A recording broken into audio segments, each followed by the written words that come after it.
It is a big day of baseball on this Monday around MLB. 13 games. Normally a full slate is 15 games. 15 games, 2 opponents playing in the game. That's all 30 Major League Baseball clubs. We don't often see 13 on a Monday, but we do today, including some day baseball. The only game in afternoon hours up in the Bronx, Yankee Stadium. It's the fourth and final game of this first weekend set following the MLB All-Star break between divisional foes. The Yankees hosting the Tampa Bay Rays. The Yanks and Garrett Cole, great on Friday night, victorious 6-1 in the opener. The Rays have won the last 2, including yesterday, holding on for a 6-4 win. The Yankees favored at a minus 164 price to split this 4-game set, total at 8.5. Are we going to see Donnie Rightside not only here on the early line, but ahead of this Yankees game on Yes Network later today? Donnie, if so, what's the play?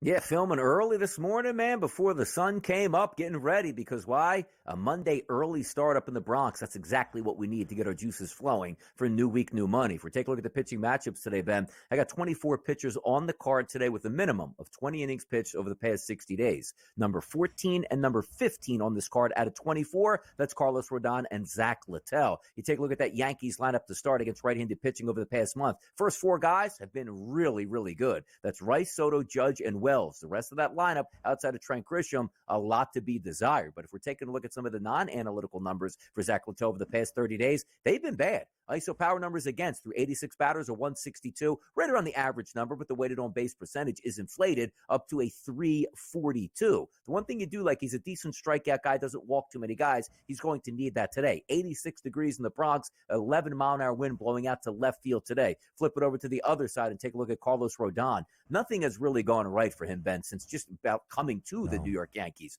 You look at his last 30 days, 86 batters that he's faced, a 280 ISO and a weighted on base percentage of 411. Not necessarily great. Their xFIP minus numbers are manageable, though. That's the 100 mark. Anything below that is good. Anything above that, sort of a little bit of a concern. If we look at both of these guys today, it's a 102 and a 105, so not that bad. But you have hitting conditions in the Bronx, afternoon game today. You're probably looking at more of an over than a side itself. I do think it's a toss-up. I don't think the Yankees should be that heavily favored today. I think both teams should put up some runs to get that over, and we'll see how it works out.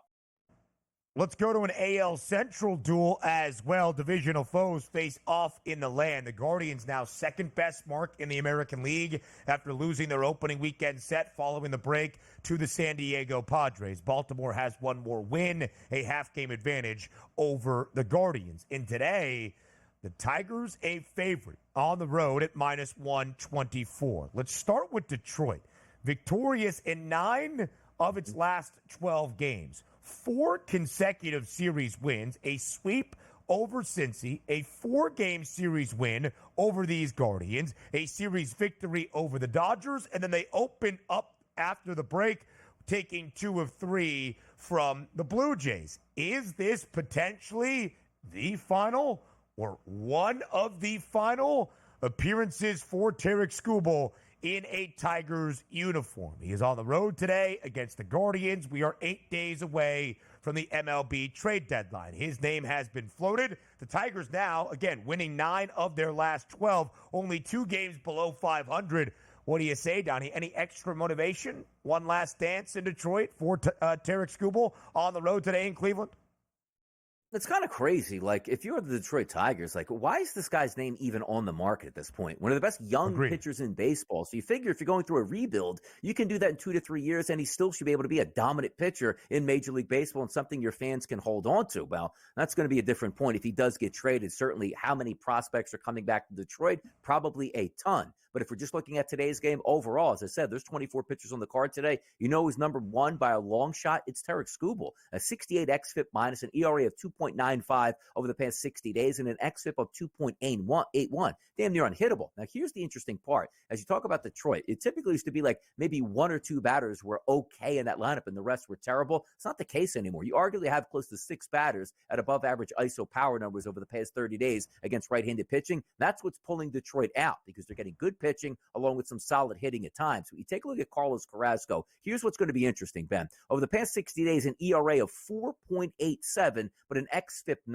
minus number of 90. You take a look at his xFIP number, a 3.68. Not that bad. So I take a look at that price because right now, I don't think we're firing on all cylinders at the plate for the Guardians. I like that lineup. The numbers are decent, but as of late, just haven't been working in our direction. I don't know how much offense we're going to get on the opposite side either at this point. So when we're looking at this 7.5, I think it might be best to go under the total today. 77 degrees is what they're going to be playing in Cleveland, but wind blowing in slightly from right field. I think this game stays under the total because I think Carrasco can step up to the occasion and not get blown away over the first 5 innings. Total has dropped to 7. Skubal right now, minus 130 to win the American League Cy Young Award. One of the things that might hold him back from that being traded to the NL. Again, Tigers fans should be very, very mad if they make that deal. I hope they do not. A total of 10 today at altitude in Coors, where the Red Sox are coming off a sweep this weekend in L.A., get their second consecutive National League West opponents. The Red Sox got swept. They did not sweep the Dodgers, of course. Minus 168 with Tanner Houck on the bump today. Can they rally today at Coors Field? I think they can rally, but here's what I'm going to look at. Maybe they win this game because the better pitcher on the mound certainly is decided for them with Houck. But if we're taking a look at that total, which is bouncing between 10s and 10.5s, which means it's going to take 11 runs to beat you. What do we always like, Ben? You give a nice little yawn there because most people stayed up for Sunday Night Baseball and watched it from their bedroom here on the East Coast. But on the West Coast, these guys were actually playing that game. So now you got to get on a plane. You got to get to Colorado. You're playing in elevation. You're a little bit cranky and tired. I think this game stays under. If you look at Austin Gomber, not a great pitcher. He's got a 107 xFIP minus, which isn't bad. Now, his ERA is high over the past 60 days, 6.24, because he pitches in Colorado. But he's not that far over that disaster area of like that 115, 120 xFIP minus price. And also, that Red Sox lineup that I love so much past 30 days, Ben, against left-handed pitchers, Refsnyder's been killing it. Romy Gonzalez has been decent. The rest of that lineup, which includes Rafael Devers, really struggling against lefties. I think Houck will be okay. Gomber will be solid. And this game stays under the 10 number. So I don't think we're getting to 11 runs here, Ben. The good thing about Sunday Night Baseball, when it's played on the West Coast, it was a 4 p.m. local time start yesterday in L.A. More MLB breakdowns come your way next. Live right here on this Monday morning on the early line on SportsGrid. Looking forward to a 13-game slate around MLB on this Monday. Let's go to Atlanta. The Braves did not win their weekend. They dropped 2 of 3 against the St. Louis Cardinals after the All-Star break. The Reds struggling on either side of the break. It will be Hunter Green, an all-star for Cincy, against the Atlanta Braves and Reynaldo Lopez, who, entering the all-star break, met the innings requirement to have the best ERA in baseball, the only one sub-2 at 1.88. Still remains that ERA for Lopez, but misses out on the innings requirement and that minimum around Major League Baseball. Lopez has only gone more than 6 innings of work twice this year. He doesn't go long into games when he gets the start, but Atlanta still booked is a pretty hefty home favorite today, nearing $1.50 at minus 144. Total is 8. What do you like in the ATL? Yeah, maybe you lean towards the dog price here to plus 132. Now, you think the better team is the Atlanta Braves? I actually do, but also the margin of victory now getting shorter and shorter and shorter when you take a look at the Atlanta Braves. Again, relying on Reynaldo Lopez, my guy to watch in the second half of this Major League Baseball season to see if he can uphold what he did in the first half, quite frankly, was remarkable. He's got a 93 xFIP minus over the past 60 days, a 2.20 ERA and a 3.75 xFIP number, which is very good. But if we're looking 1 through 9 on both of these teams, the better team is probably the Cincinnati Reds at the plate. India, De La Cruz, Steer, Stevenson, all really high elevated ISO power numbers and weighted on base percentages against right-handed pitching. But if we flip it over and say, all right, Hunter Green is an average pitcher. Can he hang around with this lineup for the Braves? Maybe so, because now you're down Ozzie Albies on top of already missing your MVP player, Ronald Acuna, for a few months. I don't know how much more this lineup can endure. If you're just going to rely on, hey, Austin Riley and Marcell Ozuna got to carry the weight of the entire ball club, good luck. How many runs can that equate to on a day-to-day basis? 79-degree temperatures down in Atlanta, 4-mile-an-hour winds blowing out. If I think Atlanta is better, but again, that razor-thin margin of victory, which is what they need. How many runs are they putting up today? Give me the short price here as a dog on Cincinnati to hang around. I think that lineup might be able to put up some runs today on Reynaldo Lopez. What I mean by runs, what do you need, Ben? 3 or 4 total for the game? Yeah.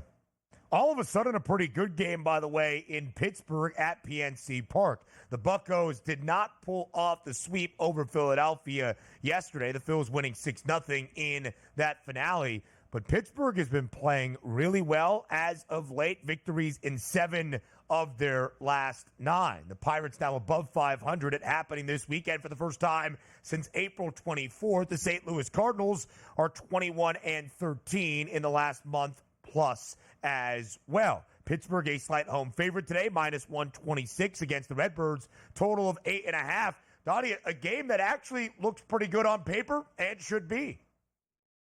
Yeah, and also you're looking at some of that playoff-type atmosphere feel for the Pirates and the Cardinals here. The Pirates actually came off, even though they lost yesterday, beat the Philadelphia Phillies, the best record in Major League Baseball, jump-starting the second half. And that didn't even include Paul Skeens. Skeens isn't going to pitch today, but due to be on the mound back tomorrow, fully rested. So if you think the Pittsburgh Pirates can win today, then pick up a victory, certainly with Skeens, or at least be in it after 5 innings with Skeens on the mound, that's something to look forward to. If we're looking at both of these pitchers, Palante comes here with a 95 xFIP minus over the past 60 days, which is pretty good, an ERA of 3.70. You take a look at Keller, a 100 xFIP minus and a 3.04 ERA. So if I look at that total of 8.5, look, I love overs, and I love to take them. But if I'm being honest, that's a true pitcher's ballpark, 77 degrees today, light wind blowing in. I don't know if we get the 9 runs. I think both of these pitchers can manage those 2 lineups, and I'm looking for an under today.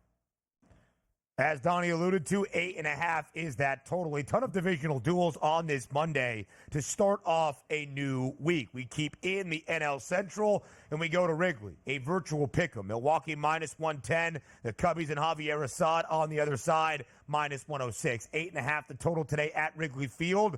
I assume that means the winds are blowing in. What do you like in the opener here between the Cubbies and the Brew Crew? Yeah, light wind blowing in, 76 degrees. That 4-mile-an-hour wind is blowing in from right field, so it shouldn't really make a difference in this one. However, if I'm looking at Milwaukee, not in love with that lineup per se, but really the bottom is falling out on Javier Assad, one of the better pitchers in baseball early on in this Major League Baseball season. Now over the past 60 days, just taking those averages, and it's been worse as of late, I should say. A 111 xFIP minus number, a 5.85 ERA. So I think he can get touched up today. I'm just going pedigree on this. I think the pitchers might be a toss-up. I'll take the Milwaukee Brewers as the better overall team, and I think Assad could get hit around today from the Brew Crew. The Brewers just a short 2-game set this weekend in Minnesota. They won both. They have a 5-game advantage over St. Louis for the top spot in the National League Central. Plenty more Major League Baseball breakdowns come your way for the next, call it 7.5 minutes or so. And then we bid adieu to our friend Donnie Rightside Radio. That is important. The updated money line, the new schedule, the money line starts at 11 a.m. Eastern time. You know what's important? Winning some baseball games. What happened to the Phils out of the break? They dropped the first 2 in Pittsburgh against the Buccos, but did avoid the sweep with a 6-0 victory yesterday. That in a time of turmoil in this country, we look to Nick Castellanos, who did hit a solo shot with 2 outs in the top of the 9th. Ranger Suarez gets the start today for the Phillies on the road in Minneapolis. Minus 116. The Phils a very slight road favorite. Total of 8. Only 2 games for the Twins after the break. Hosting Milwaukee this weekend.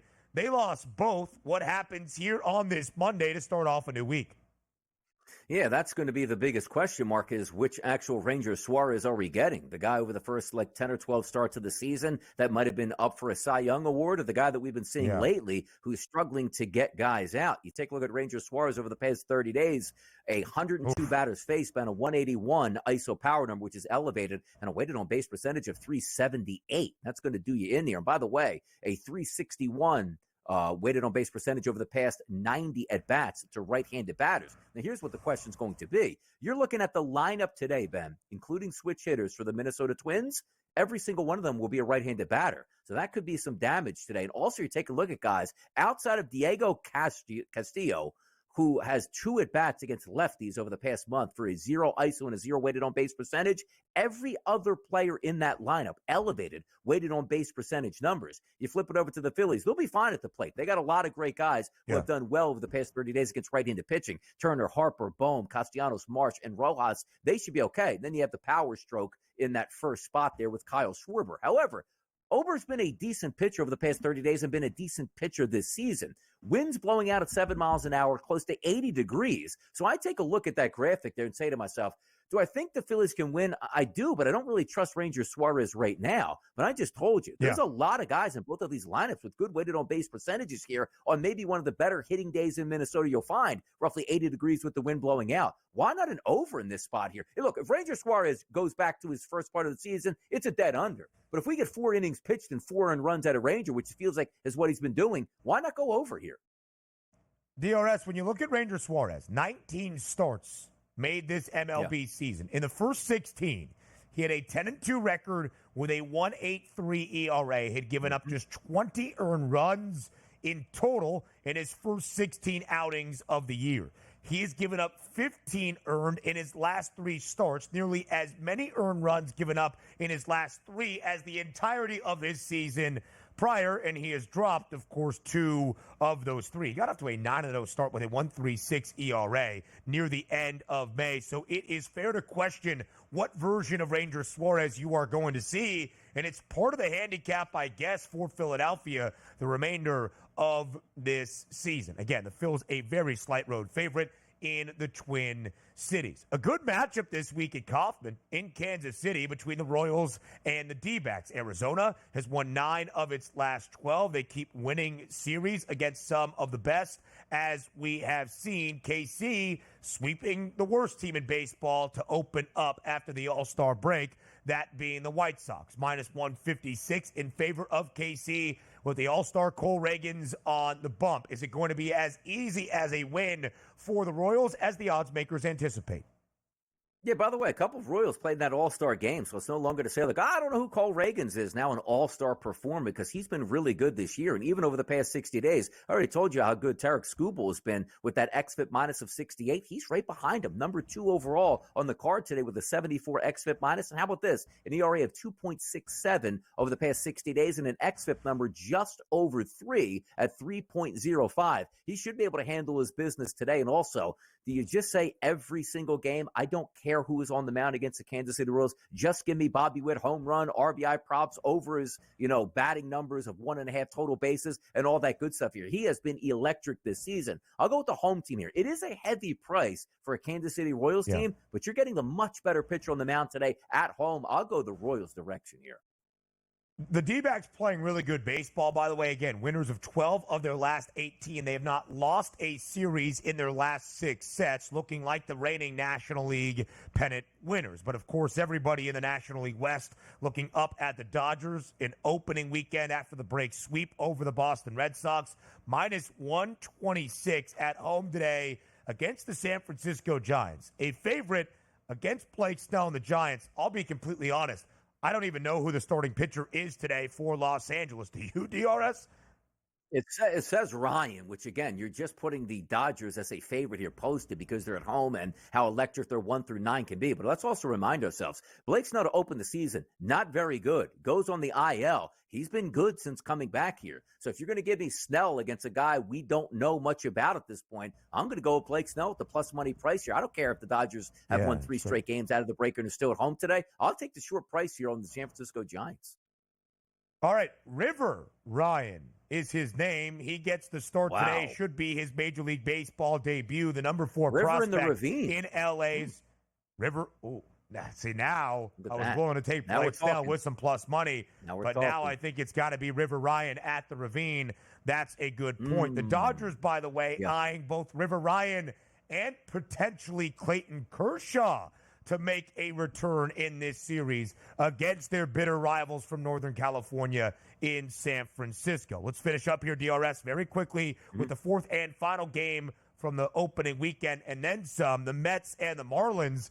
Miami has taken 2 of the first 3. The Mets a minus 148 favorite today in South Florida to split this 4-game set. Not a lot of bad pitchers on the card today, but you're technically getting 2 of them here in South Florida. Now, Peterson is a little bit better, but Yoni Chirinos, that's a guy that you want in your teams to fade, I should say. You take a look at the ISO power numbers, 241, weighted on base percentage, 411 for his last 94 batters against a pretty solid Mets lineup. If we get analytical, a 128 xFIP minus, which includes a 5.76 ERA over the past 60 days, the Mets should hammer away in South Beach today.